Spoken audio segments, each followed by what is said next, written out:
जाति संप्रदाय आदि की संकुचित धारणाओं से ऊपर उठकर मानव मात्र के कल्याण के लिए निर्देश करते हैं कि भाई बहनों संगति कीजिए साधु।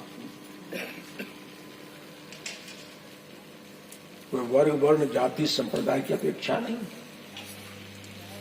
खुलेआम मानव मात्र के कल्याण के लिए कहते हैं वो कि संगति कीजिए साधु।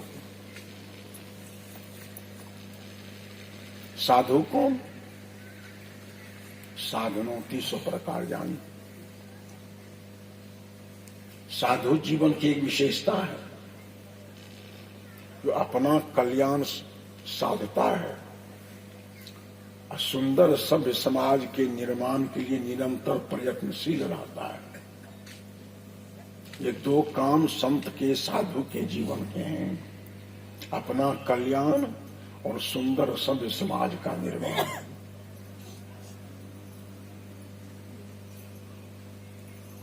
ऐसे साधु की संगति करने की शिक्षा, प्रेरणा, सुझाव सदगुरु कबीर साहब देते हैं। एक ने पूछा कि साधु की संगति कर लेंगे तब क्या होगा? हरे और की व्याध है। संगति करने वालों के लोगों के जीवन की जो व्याधि है, तो व्याधि का हरण हो जाता है, व्याधि दूर हो जाती है। फिर एक व्यक्ति ने पूछा कि गुरुवर आप एक वचन में कहते हैं कि व्याधि खत्म हो जाती, यहां तो व्याधियां। आज मानव समाज व्याधियों से आवृत, शारीरिक व्याधि है, आर्थिक व्याधि है, पारिवारिक व्याधि है, सामाजिक व्याधि है, धार्मिक व्याधि है, राजनीतिक व्याधि है।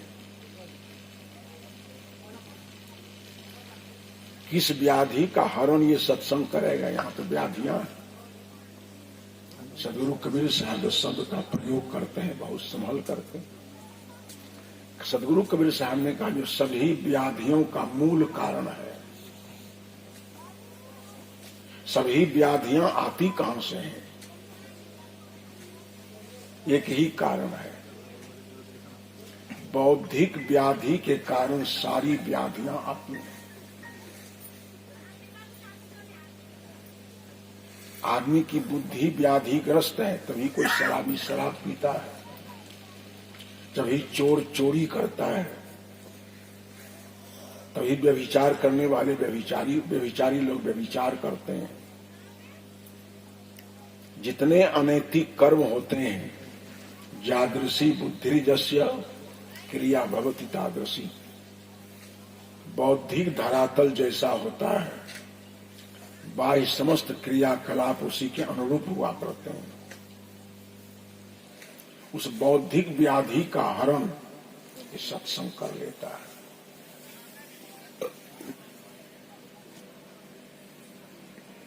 भरथरी हरि ने बड़ा अच्छा कहा, जाड्यं धियो हरति सिंचति वाचि सत्यम मानोन्नतिम दिशति पापम पापकरोति। जाड्यं धियो हरति, धी कहते हैं बुद्धि को। बुद्धिगत जो जड़ता है, जड़ता का मतलब है विवेकहीनता। जिस बुद्धि में विवेक नहीं होती है वही बुद्धि जड़ हो जाती है। विवेक का उदय, विवेक का उद्घाटन, विवेक का अनावरण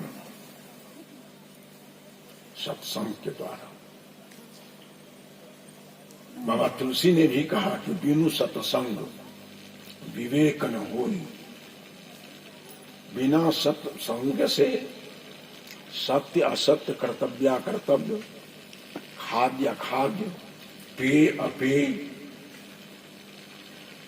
का विभाजन नहीं होता है।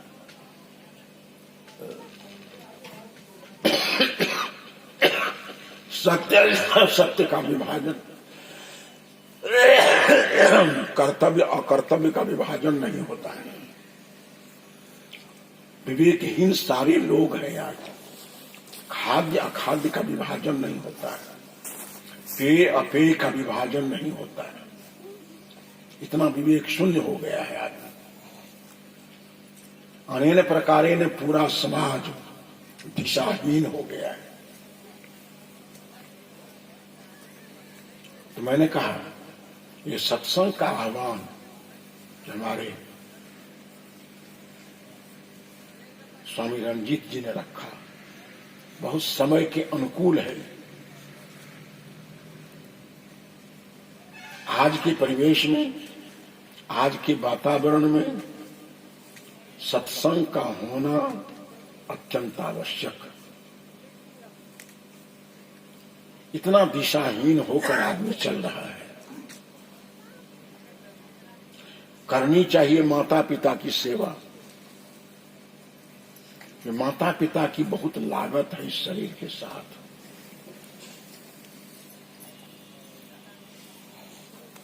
ये जीवन देने वाले माता पिता है हम लोगों के। पालन पोषण माता पिता के द्वारा हुआ है। आज इस समाज में माता पिता अनादृत हैं और सेवित हैं। गांव गांव में घूमता हूं, घर घर में देखता हूं कि माता पिता सेवा दवा हवा के लिए तरस रहे हैं। अब पूजा कहां हो रही है? जहां आप लोग करते हो वहां पूजा करो, जिसकी कोई लागत आपके जीवन में नहीं है। आपके जीवन के उद्भव और विकास में जिसकी कोई लागत नहीं है, सुनना विवेक से समझ के साथ। चाहे बैजू बाबा हो, काली माँ हो, दुर्गा माँ हो, संतोषी माँ हो, दर्जनों माताएं आ गई हैं यार। ये सभी देव और देवियों की कोई लागत आपके शरीर में नहीं है। ईमानदारी से सोचना। आपके जीवन के उद्भव में, आपके जीवन के भौतिक और आध्यात्मिक विकास में इन देव देवियों की कतई कोई लागत नहीं है। ईमानदारी की बात है। शरीर के उद्भव में लागत माता पिता की है। प्रकारांतर से इस समाज की भी लागत है। लेकिन हमारे जीवन को अच्छी दिशा मिले, जिससे इंसान इंसान बन सके, मनुष्य मनुष्य बन सके, वो दिशा निर्देशन करने वाले यही संत गुरुजन है। माता पिता से जीवन मिलता है और संत सद्गुरु से जीवन जीने की दिशा मिलती है। आज जिस तरह से संत सद्गुरु से आदमी संबंध तोड़ता जा रहा है, उसी रफ्तार में अनाचार, कदाचार, व्यभिचार, भ्रष्टाचार, बलात्कार, नशाखोरी, अब पतन का कोई मार्ग बचा नहीं है। पतन के सारे मार्गों को यहाँ के लोग आत्मसात कर लिए हैं। तो मैं ये कह रहा था, सदगुरु कबीर ने कहा कि हरे और की व्याधि, और अर्थात सत्संग करने वाले लोगों के जीवन की व्याधियों का हरण कर लेता है। एक वचन में कबीर साहब ने कहा कि हरे और की व्याधि। यहाँ व्याधियां बहुत हैं। लोगों ने प्रश्न किया, सदगुरु कबीर ने साहब ने कहा एक ही बौद्धिक व्याधि के कारण सारी व्याधियां हैं। राजनीतिक व्याधि क्यों है? बौद्धिक व्याधि है। राजनीति गलत चीज नहीं है, प्रशासन गलत चीज नहीं है। गोस्वामी तुलसी ने कहा कि राज की रही नीति बिन जाने। राजनीति के बिना राज चल नहीं सकता है। राजनीति गलत नहीं है। राजनीति करने वाले राजनेताओं की बुद्धि व्याधिग्रस्त हो गई है।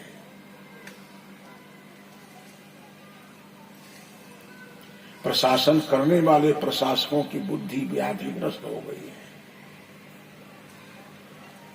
सदगुरु कबीर देव के सुझाव के अनुसार इस तमाम प्रशासकों की बुद्धि व्याधि से मुक्त हो जाए, आज देश से अनाचार कदाचार भी बंद हो जाएगा। प्रशासकों की बुद्धि व्याधिग्रस्त है।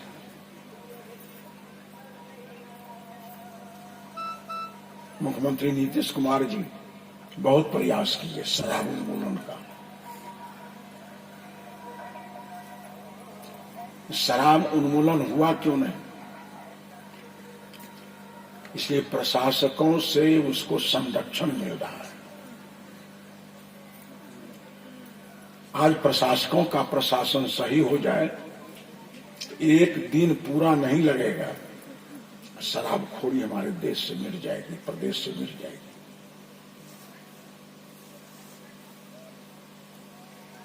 राजनीति सही काम करने लगे। राजनीति सही काम करेगी तब जब राजनीति करने वाले नेताओं की बुद्धि व्याधिग्रस्त नहीं होगी, व्याधि मुक्त हो जाएगी। आज हम साधु संत हैं। जिस अर्थ में, जिस स्थिति में हम साधु संतों को होना चाहिए, उस स्थिति में हम नहीं।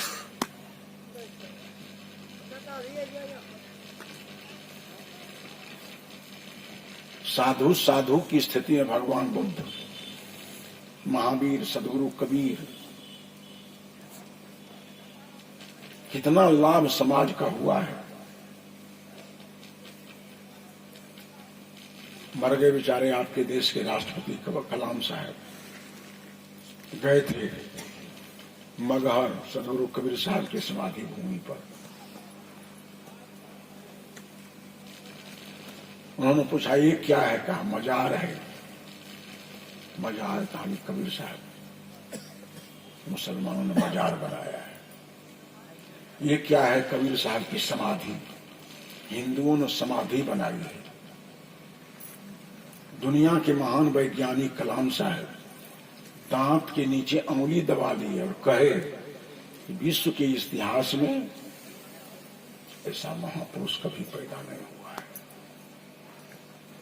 तो एक साथ हिंदू का गुरु हो, मुसलमान का पीर हो, मानव मात्र का कल्याण जिनके विचारों में निहित हो,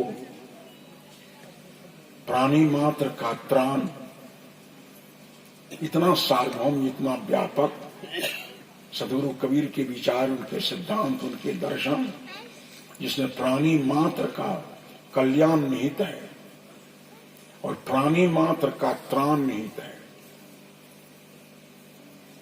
उन्होंने दांत के नीचे अंगुली दबाकर कहा, इस विचार के महापुरुष दुनिया में दूसरा पैदा नहीं। मैं ये कहना चाह रहा था कि आज के परिवेश में इसकी बड़ी आवश्यकता है। तुलसी ने तो कहा कि निमिष दंड भरी एक कहूं बारा, ये बहुत सटीक है। वार्षिक सत्संग से काम चलने का नहीं है, 6 मासिक सत्संग से काम चलने का नहीं है, मासिक सत्संग, साप्ताहिक सत्संग से काम चलने का नहीं है। तुलसी के शब्दों की जरूरत है कि निमिष दंड भरी एक कहूं बारा। जब शरीर में रोग लगता है, हम डॉक्टर के पास जाते हैं, दवा की रोगों की स्थिति देखकर दवा लिखते हैं, 1 टेबलेट सुबह 1 टेबलेट शाम देना। उससे रोग प्रशमित नहीं होता है। कहा 3 टाइम कर दो, सुबह शाम दोपहर। रोग अगर बलवान है तो दवा का डोज बढ़ता है, उससे भी रोग प्रशमित नहीं हुआ। डॉक्टर ने कहा कि टेबलेट डबल कर दो, 2 शाम, 2 सुबह, 2 दोपहर। शारीरिक रोग बढ़ा है, दवा का डोज बढ़ता है। आज मानसिक रोग बढ़ा है, आज मानसिक विकृतियां बढ़ गई हैं। और मानसिक विकृति को दूर करने के लिए सताम संगो ही वैषजम, सताम सज्जनानाम संगः वैषजम। इस संत महापुरुषों का संग ही सबसे बड़ी औषध है। मैं एक दिन सुबह सुबह एक स्टाम्प बेचने वाला भगत था, बेचारा चंदन उंदन करता था, मेरे आश्रम पर जाकर ही सुबह में दान करता था, स्नान करता था, पूजा पाठ करता था। एक दिन एक युवक को मेरे पास ले गया। हमने कहा कोई अंगवान तो कहा ये नया आदमी कहां से आ गया आपके साथ? कहा साहब हमारी ही गाड़ी है। ये कैसी बात कर रहे आदमी, गाड़ी कैसे कह रहे? तो गाड़ी इसलिए कह रहा हूं कि गाड़ी में जब बिगाड़ होता है तो गैरेज में ले जाता है मिस्त्री के पास, और आदमी की खोपड़ी जब बिगड़ जाती है, उसके विचार जब विकृत हो जाते हैं, उसके लिए गैरेज संतों का संग है। इसलिए उसको अपने गाड़ी को अपने गैरेज में ले आए। शराब पीता है। हमको सारे लोग धार्मिक कहते हैं, कुसंग पर करके हमारा बेटा शराब पीने लगा है, ये पटरी छोड़कर चलने लगा है। इसलिए सत्संग एक गैरेज है मानव मस्तिष्क की विकृति को दूर करने के लिए। फिर उसको भी एकांत में जाकर बैठाया उस लड़के, बहुत देर तक समझाते समझाते समझाते उनकी शराब के दुष्परिणाम को बेटा समझो, इससे 1% लाभ है, 100% हानि है। घंटों तक एकांत में बैठकर हम समझाए, समझाते समझाते बात समझ में आ गई। कहा बाबा आज से छोड़ दिया, हम अब नहीं पियेंगे शराब को। तो सताम संगो ही भैषजम। आज मानव मानसिक विकृति का जो उभार हो गया है, उसके निवारण के लिए दूसरा कोई उपाय नहीं। सताम सज्जनों का संग ही एक औषध है। आज मानसिक विकृतियां बढ़ी हैं तो सत्संग का डोज भी बढ़ना चाहिए। साल में एक बार कर देने से नहीं होगा, 6 महीने में एक बार कर देने से नहीं होगा, साप्ताहिक करो तब नहीं संभव है।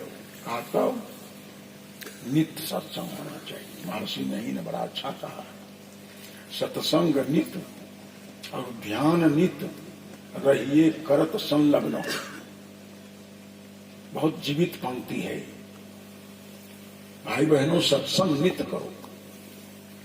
सत्संग करने से अध्यात्म भावना बलवती बनी रहती है, और ध्यान नित्य। ध्यान के बिना मानसिक उद्वेग नहीं जा सकता है, चाहे वो कामोद्वेग हो, लोभोद्वेग हो, क्रोधोद्वेग हो।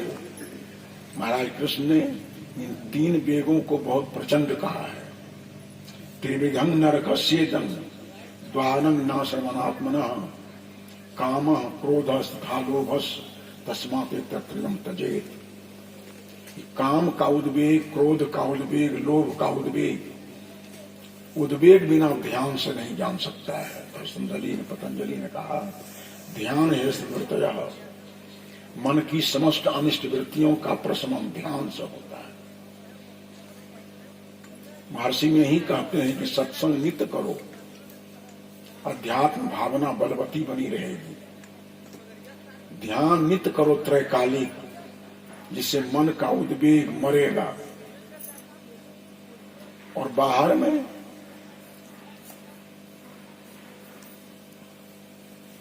सत्संग नित्य और ध्यान नित्य रहिए करत संलग्न हो।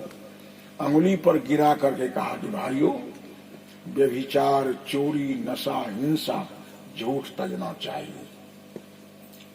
इन 5 महापापों का त्याग करो। यही अध्यात्म का सार है। ये पंक्ति अध्यात्म का प्राण है। सत्संग नित्य किया कीजिए। अगर संत नहीं मिले, हर घर में सदग्रंथ बीजक होना चाहिए, हर ग्रंथ घर में रामचरितमानस होना चाहिए, संत वाणियों की किताबें हर घर में होनी चाहिए। सत्संग के 3 प्रकार, ये प्रज्ञावान संत गुरुजन मिल जाए तो श्रद्धा पूर्वक उनका संग कीजिए। संत नहीं मिले तो संत प्रणीत संत साहित्य है, उसको विवेक पूर्वक पढ़िए। सत्संग के 3 प्रकार, प्रज्ञावान संत मिल जाए तो उनका संग कीजिए, संत नहीं मिले तो सदग्रंथों का अध्ययन कीजिए। पढ़े लिखे भी नहीं है, पढ़े लिखे लोगों का संपर्क भी नहीं होता है, एकांत चिंतन कीजिए, ध्यान में बैठिए। आपका चिंतन, आपका ध्यान आपको बहुत उचित निर्देशन करेगा। गलत कर्म की ओर बढ़िएगा तो आपका भीतर आपको धिक्कारेगा, सही कर्म की ओर पैर बढ़ाइए तो आपका भीतर आपको धन्यवाद देगा। जिस कर्म की तरफ बढ़ते हैं भीतर से धिक्कारता है, उस कर्म को वहीं छोड़ दीजिए। तो आपका अंतर जगत आपको चेतावनी दे रहा है, इसी को अंतर्नाद कहते हैं। स्वीकारात्मक नकारात्मक जो आवाज भीतर से आती है, सुनिए उसको। और सबको आती है, गौर कीजिएगा अपने घर पर। आप देखिए, एक छोटा बच्चा है, सत्संग नहीं गया है, संविधान ग्रंथ नहीं पढ़ा है, कोरा कागज है, और उसके घर के बगल में एक आदमी पढ़ा लिखा, ऑफिस में काम करने वाला, फाइल लेकर के कुर्सी पर बैठा, मेज पर रख करके फाइल डील कर रहा था। कोई जरूरत पड़ी तो भीतर चला गया बेचारा। एक लड़का दौड़ता हुआ गया, छोटा बच्चा, कलम को हाथ में उठाता है। ध्यान दीजिएगा साइकोलॉजिकली, वो छोटा बच्चा कलम को उठाता है। संविधान नहीं पढ़ा है, वो संत बातों को नहीं सुना है, समझा है। पाप क्या है, पुण्य क्या है, इसका निर्णय उसके पास नहीं है। जैसे उस कलम को हाथ में उठाता है, भीतर से आवाज आती है, बेटा खबरदार, गलत। भीतर से